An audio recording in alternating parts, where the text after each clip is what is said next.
Hey guys, let's get more news about Miami Heat, but first, don't forget to subscribe and leave your like.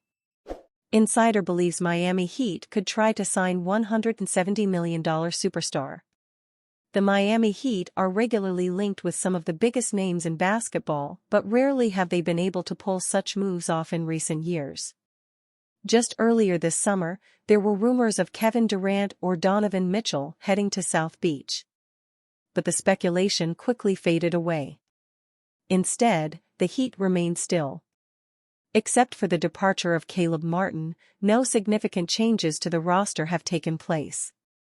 The Heat seem ready to run it back and might believe that getting healthy is the answer to their problems, not adding and trading away players. Yet, one can never rule out the possibility of the Heat trying to make something happen, if the right opportunity presents itself. Could that mean having to take a peek at some of their old homework? The Heat were considered favorites to land Damian Lillard before he ended up joining the Milwaukee Bucks. Lillard's first season with the Bucks proved to be a disappointing one though, as they were eliminated from the first round of the playoffs. And if they make a bad start to the 24-25 season, would the Heat check on the availability of the point guard again? Zach Lowe seems to view that as a possibility. He said while speaking on the Bill Simmons podcast, the move would be Dame.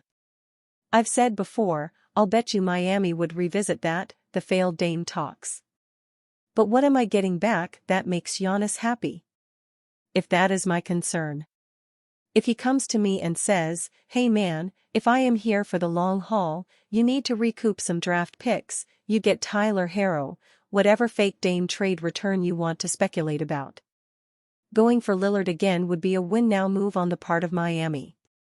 He is 34 years old, and is set to make north of $170 million over the next 3 seasons, including his 26-27 player option.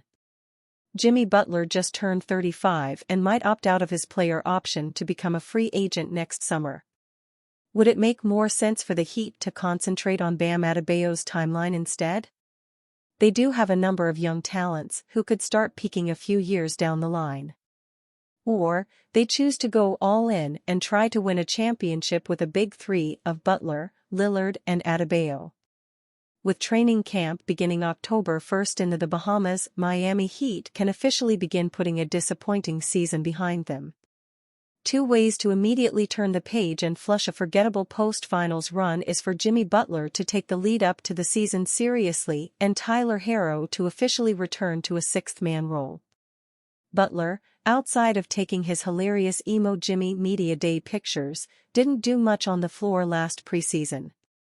This is the same guy who showed up for his first preseason with the Heat back in 2019, putting in work at 3:30 a.m. to set the tone, but every season carries different challenges. Coming off a rough run, it would be nice to see him engaged immediately. The equally important Herro tweak doesn't have to be announced on day 1.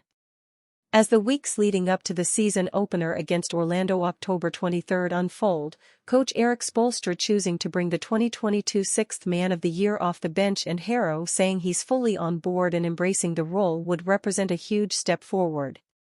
Herro was barely part of the NBA Finals run in 23, breaking his hand in the Game 1 of the first round against the Milwaukee Bucks after helping the team survive the play-in thanks to a comeback win over the Chicago Bulls.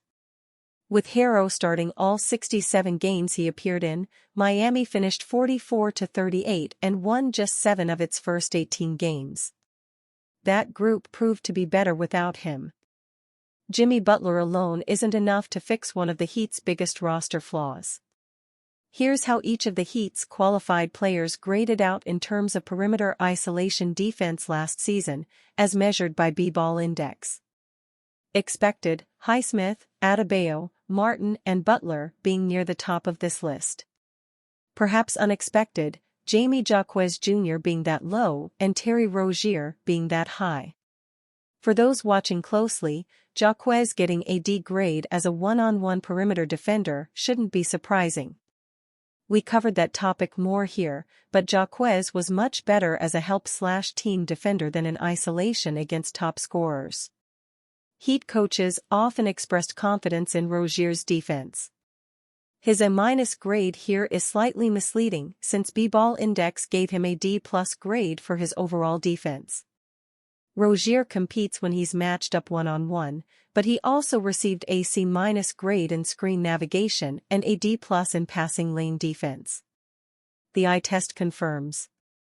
Rozier is a solid situational defender, but that's about it. Unless Jaquez takes an enormous leap on this end, Miami will be left with Highsmith, Butler and Adebayo as its ace rotation defenders. Martin, of course, is no longer around. Richardson is trustworthy off the bench, but it's unclear if he will factor into the nightly rotation. If the Heat mostly play lineups with Adebayo at center as expected, then number 13 will have his hands full with opposing bigs. This could be an argument to play Bam with another center like rookie Kel'el Ware or have 6'10" Nikola Jovic spend time defending centers, but that doesn't feel like an option outside of a few token minutes a night. That leaves Butler and Highsmith. Butler is capable of defending the best wings in the NBA. He's a hard-nosed defender who gives up no quarter. But with Butler recently turning 35 and already dealing with availability issues, do the Heat really want him taking the short straw on defense on a nightly basis? This is my argument for starting Highsmith. The league has too many good perimeter scorers to rely solely on Butler as a stopper, and trying to outscore teams isn't a viable option. Within the first month of the schedule, the Heat will face Orlando's Paolo Banchero and Franz Wagner, New York's Jalen Brunson and Mikal Bridges, Sacramento's De'Aaron Fox and DeMar DeRozan, Phoenix's Kevin Durant, Devin Booker and Bradley Beal, Indiana's Tyrese Halliburton and Pascal Siakam, Philadelphia's Paul George and Tyrese Maxey, and Dallas' Luka Doncic and Kyrie Irving. The Heat need at least 2 high-quality defenders on the court to start the game, and probably for most of the night. The Jimmy Butler trade proposal that could benefit Miami Heat. There is speculation of Miami Heat and Golden State Warriors making a trade involving Jimmy Butler. The trade proposal became more interesting because the Atlanta Hawks are now in the mix for a 3-team trade. Who would benefit the most from this trade? Here are the details. The Heat received DeAndre Hunter, Jhonatan Kuminga, Bogdan Bogdanović, Moses Moody, and a 2025 first-round pick from the Warriors. The Warriors receive Butler and Pelle Larsson. The Hawks receive Andrew Wiggins, Nikola Jovic, Kevin Looney, Gue Santos, a 2027 first-round pick from the Warriors, and a 2031 first-round pick from the Heat. It's tough to see Butler and Jovic go, but this is a solid trade for the Heat. They get younger, gain experience, and keep the core of Bam Adebayo, Tyler Herro, and Jamie Jaquez Jr. The young Kuminga has room to grow. He can earn more minutes in the Heat system. The sharpshooting Bogdanović brings experience. He averaged a career-high 16.9 points last season with the Hawks. The 2025 draft pick could turn out to be anyone. The Heat front office has an eye for talent. They have drafted well lately in the middle of the first round. Adebayo was chosen number 14 in 2017 while Herro was number 13 in 2019. On paper, it looks like a win-win trade for the Heat. Just something interesting to look at during the season. And you fan?